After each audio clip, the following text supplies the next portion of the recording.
In the name of Almighty Allah, gracious, compassionate, I would like to greet you all with Islamic greeting. Assalamu alaikum wa rahmatullahi wa barakatuh. Amirat Sabiriyam, the Salkila Tarapa, to Litun Koridun Kuta, Salamuna Tramatronikum, Padehalachi, Kamiabo, Kamran, Bayast. Patir Darskimung, present perfect tense, Padital Bani, Tashreka, Nana Mung, present perfect continuous tense Bani, Bahask.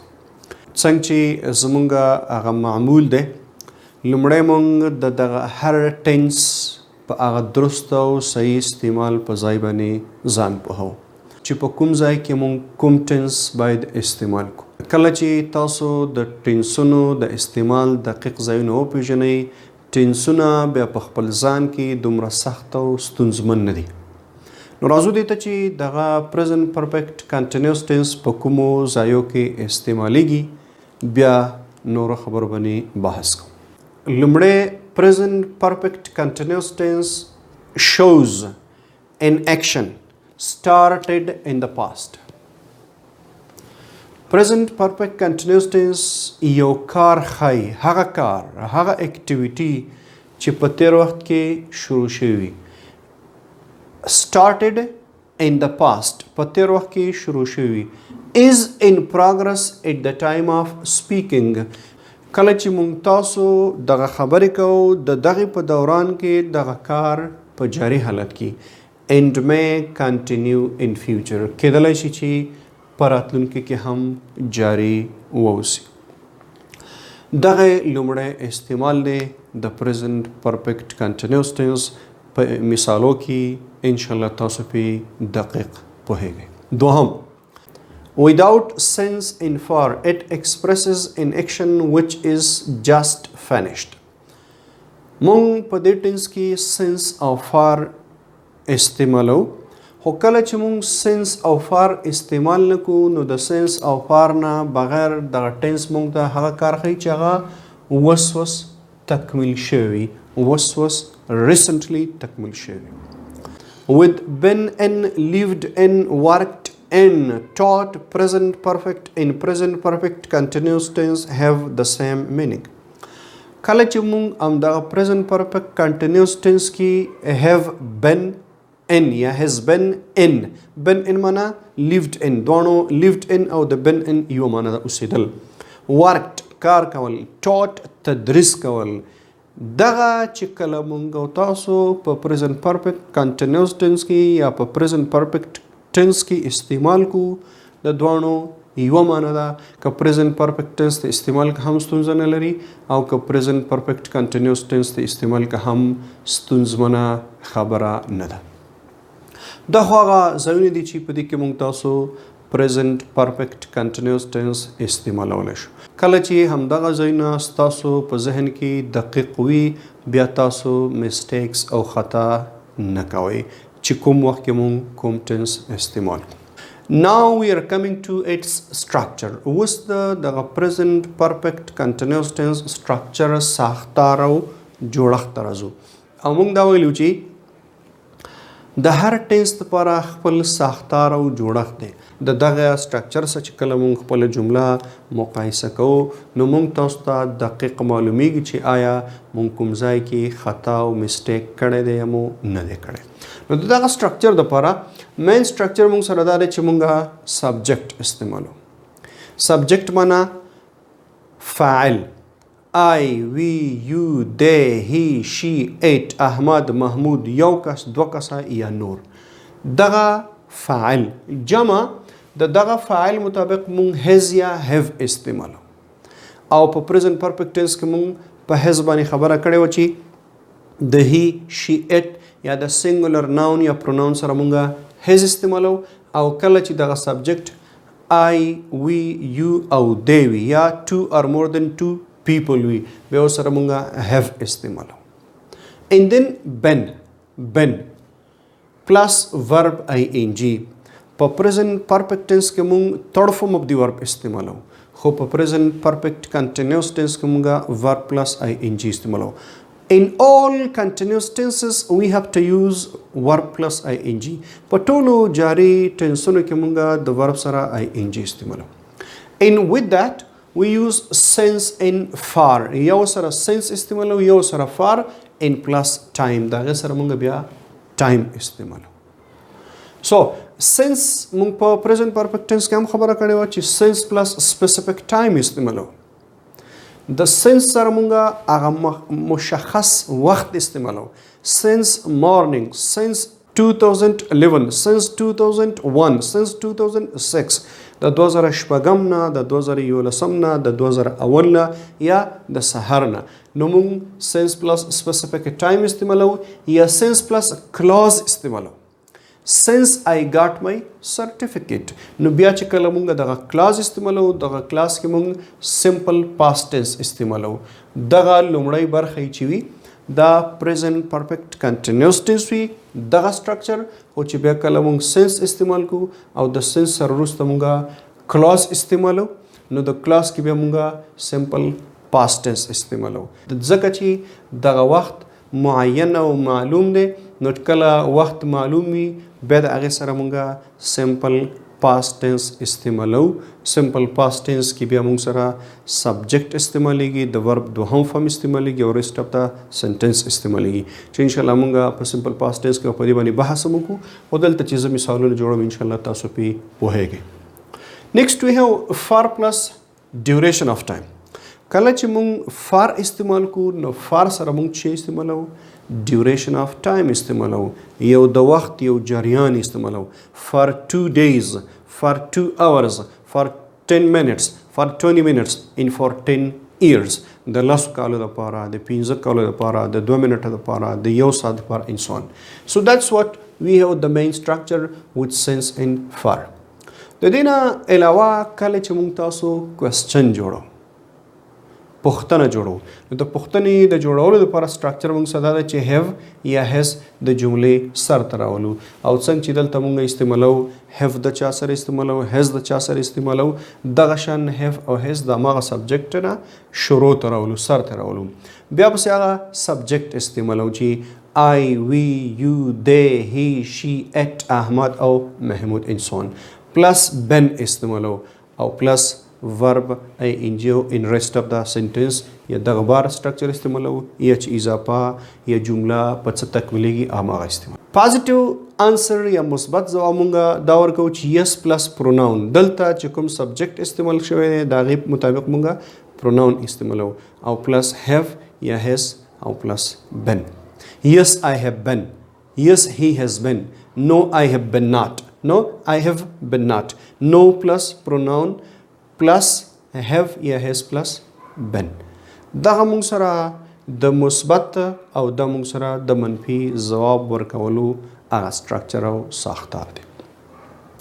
کله چې موږ منفي جمله استعمالو زه د سهار نه کار نه کوم د مثال په توګه تاسو د یو ساعت نه ماته غوږ نه یاست تاسو د لسو دقیقو نه ماته غوږ یاست نو subject plus have یا has according to that subject we have to use have or has plus not plus been plus verb ing in rest of the sentence دا آسان سټرکچر دی چې موږ سبجیکټ استعمالو د هغې مطابق موږ have یا has استعمالو plus not استعمالو been plus verb ing او rest of the sentence موږ ویلو چې we have got two kinds of questions موږ دوه قسمه پوښتنې لرو yes no questions and WH question yes no questions هغه دي چې د هغې ځواب موږ په yes یا no کې ورکولی شو او WH questions هغه دي چې د هغې جواب موږ په yes یا no کې نه ورکوو we have to give full information موږ باید پورا معلومات ورکو نو د WH question لپاره هم د سیم سټرکچر چې کوم چې موږ سره د yes no question لپاره دی خو د دې نه مخکې موږ WH استعمالو WH plus have یا has plus been plus verb ing او rest of the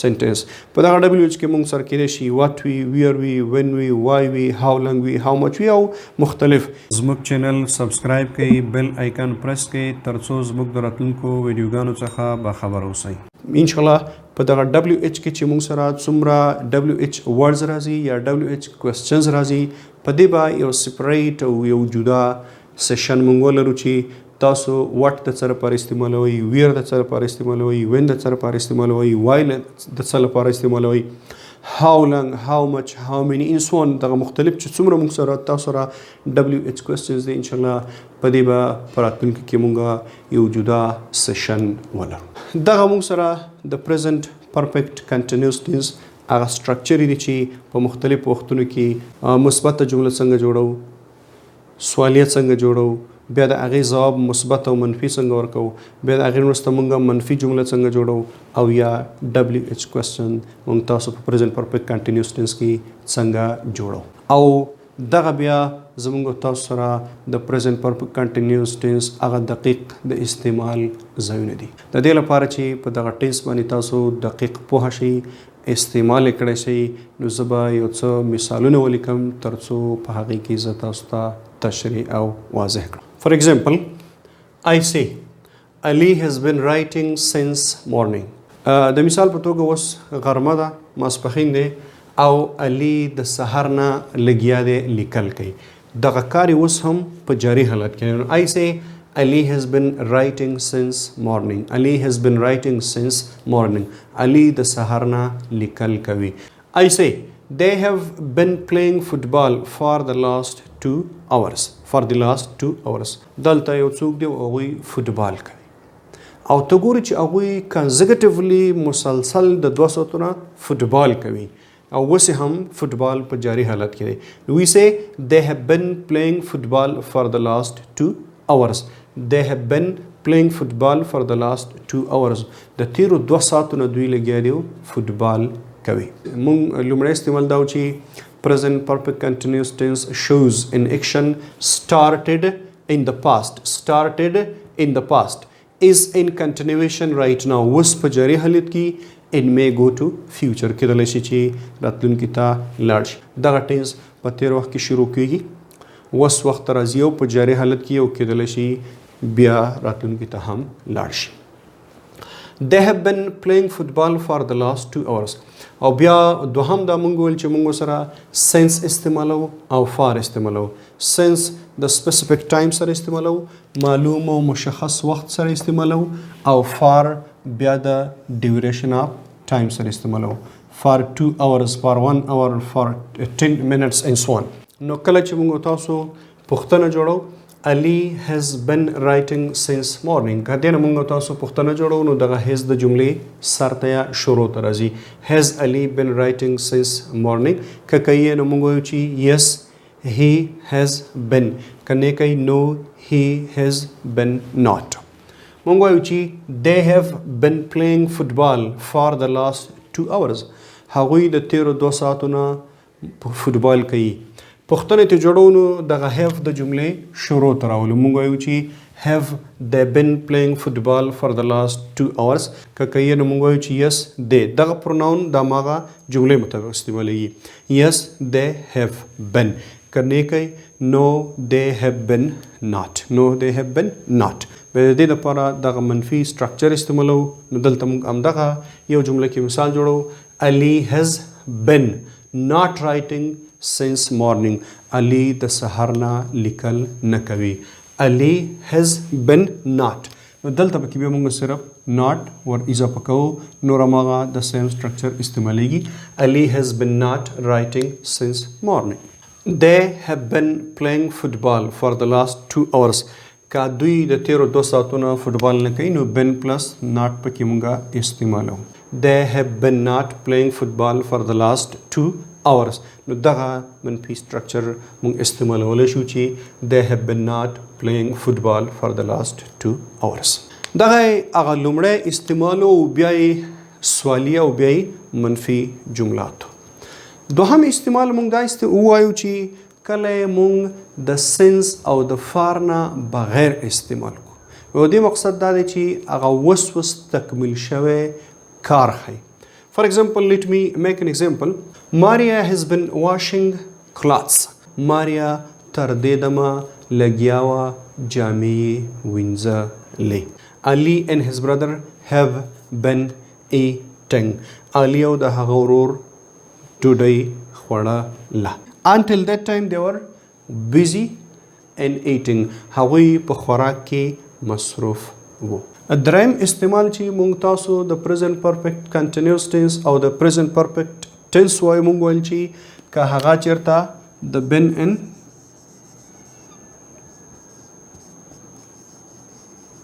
lived and worked